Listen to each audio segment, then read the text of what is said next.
fizemos todos o caminho, consegui fotografia os objetos que estão em cima das vendas, quero dar os parabéns para esta iniciativa e desde já fiquei muito feliz e sinto-me que estou neste momento no caminho, não é mesmo? Não é? Respondendo à pergunta, 25 vezes, duas de bicicleta, naturalmente não foi só para o caminho português, portanto, tenho feito caminhos por tudo o que tem existido, caminho francês, inglês, primitivo, o Daniego, Via da Prata, portanto, tudo um pouco. Comecei a fazer a peregrinação em 2011, por uma descoberta pessoal, e mal sabia eu que naquele momento essa descoberta ia dar esta loucura, ou esta doce vício de querer fazer o caminho todos os anos. Normalmente 2, 3 vezes por ano, só no ano da pandemia ficámos todos em casa é que não o consegui fazer, e foi o ano que mais custou, não por estar em casa, mas porque não estava no caminho. E, portanto, tem sido isto. A minha atividade literária começa com poesia, e eu, a partir do momento que faço o Caminho de Santiago, daí tornei-me um escritor só abordando temas do Caminho de Santiago. Estava a ouvir as vossas intervenções com muita atenção e eu, por acaso, não sabia o que é que tinha cá a dizer, porque só ouvi tudo sobre o Caminho de Santiago, e eu tive ontem a recolher dados oficiais que vão ao encontro daquilo que estava aqui a partilhar antes da minha intervenção sobre o número de peregrinos que estão neste momento, ou que existem neste momento. Do ano de 2023, eu vou munir-me aqui das minhas causas, só para vocês terem uma percepção deste fenómeno de peregrinações que está a existir nos últimos tempos. 2023, estamos a falar do ano passado, teve um crescimento de 2% em relação a 2022, estamos a falar de um número de 446.035 peregrinos oficiais, que são aqueles que vão receber a Compostela, porque muitos fazem o caminho e depois não vão receber a Compostela, e não irem receber a Compostela, não entram naturalmente nas estatísticas oficiais. Números oficiais, 443.035. Desses 446.035, vocês terem uma ideia, 88.700 percorreram o caminho central português. Depois tive um trabalho mais árduo, para saber quantos é que tinham passado por esta zona do território. Passaram nesta zona do território 37.409 peregrinos, em números redondos. Vamos a falar no ano de 2023, passaram 37.409 pelo vosso território. A maioria eram mulheres, 55%, e, portanto, 45% eram homens. Houve uma diminuição do caminho central em relação a 2022. Houve, muito explorado para aquilo que foi dito, o crescimento do caminho da costa. O caminho da costa, em 2023, teve o seu crescimento bastante grande, e outros caminhos começaram a surgir, levou a que o caminho central tenha perdido aqui alguma influência, estamos a falar num número de 5%, nada significativo. Em 2022, tínhamos tido menos 8.000 peregrinos, 438.000 peregrinos a fazer o caminho das rotas de peregrinação, e para esta zona, o caminho central, fizeram 93.000.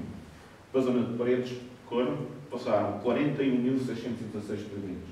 A maioria também mulheres. Em 2021 e 2020, não vale a pena darmos dados sobre isso, porque toda a gente percebe porquê. Em 2020 praticamente não houve peregrinações, 2021 as que houve foram muito pouco significativas. Aliás, foi o ano em que eu gostei mais de fazer peregrinação, porque estava a ficar praticamente sozinho nos albergues, portanto havia ainda os condicionamentos. Mas em 2019, estamos a falar de 347.000 peregrinos. Ou seja, estamos a ver sempre um crescente do número de peregrinos a fazer os diferentes percursos, sendo que 36.000 passaram pela zona de Paredes de Coro. Portanto, de 2019 para 2023 temos um aumento de cerca de 1.000 peregrinos a passar por este território. Eu ainda estive a ver os dados de 2024, perdão. Portanto, estamos a falar em 14 dias, 12 dias. Há um crescimento de 17%. Portanto, já nos primeiros dias de janeiro temos 692 peregrinos a fazer o percurso.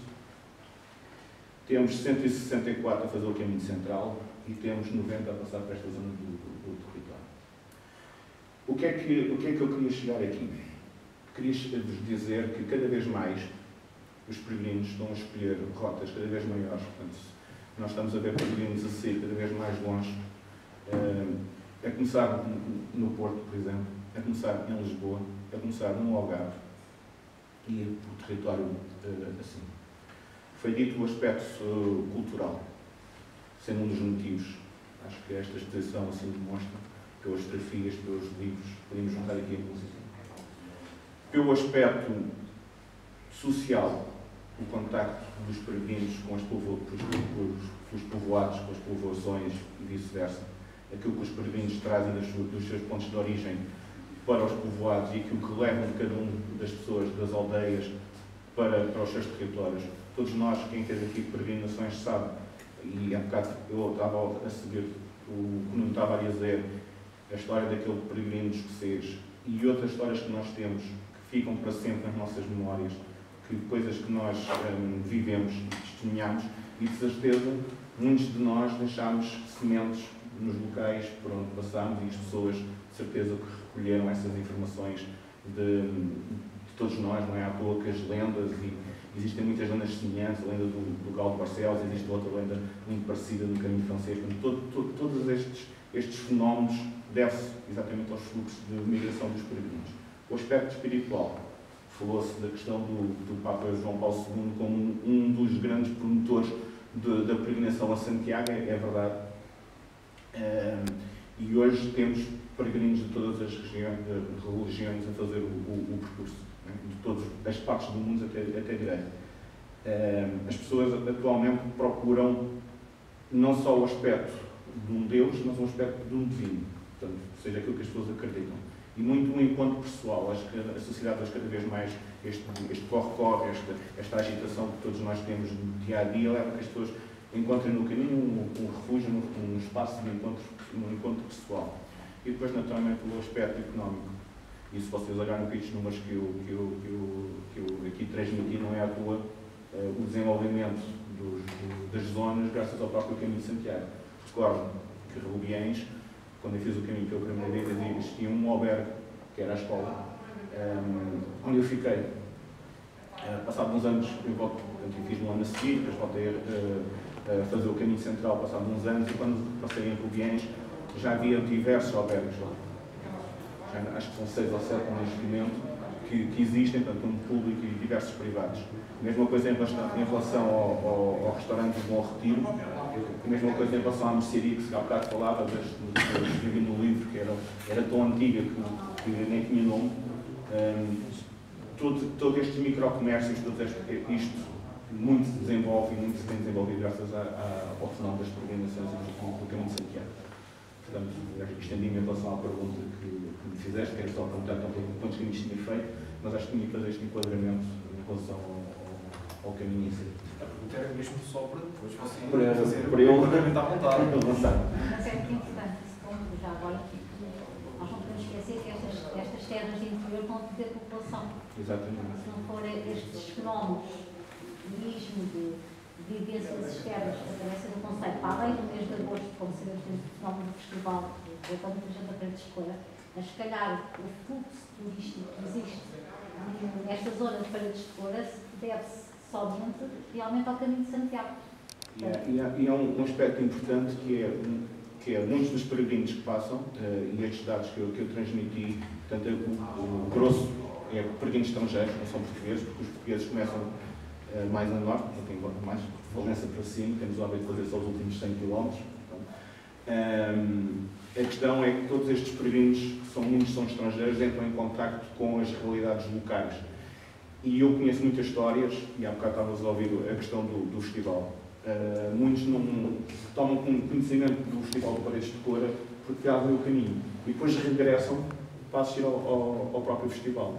Portanto, e isto quem diz regressa para assistir ao festival, regressa para estar no território, porque gostam depois de conhecer a gastronomia, gostam de conhecer um pouco mais da história, conforme se pode, depois a seguir vai falar. E portanto, o caminho proporciona tudo isto, este desenvolvimento dos próprios povoados, e existem às vezes povoados que têm mais peregrinos do que as próprias pessoas que